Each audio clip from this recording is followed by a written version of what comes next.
រុនសួស្តីបងប្អូនអរគ្នាថ្ងៃនេះពេលព្រឹកព្រលឹមប្រហែលជាម៉ោង8ហ្នឹងហើយបន្ទាប់ពីក្រោកពីគេងត្រូវតែមុជទឹកស្អាតខ្លួនជារៀងរាល់ថ្ងៃហើយបន្តមកទៀតគឺអាចរកអីញ៉ាំបានចាហើយ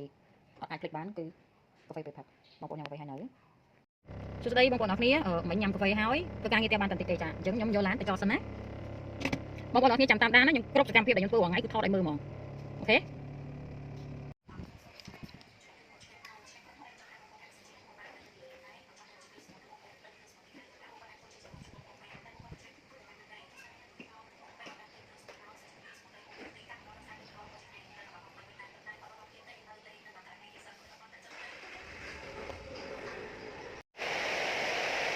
សួស្តីបងប្អូនអរគ្នាថ្ងៃនេះថ្ងៃសៅរ៍ឥឡូវនេះកំពុងតែព្រៀងទៀតដល់លឺអញ្ចឹងទៅស្អាតខ្ញុំទៅរកពីថ្ងៃទៅហើយទៅជើទៀត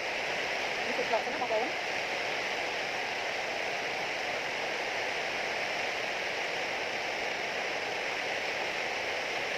នេះកាក់ទៅទៅនោះ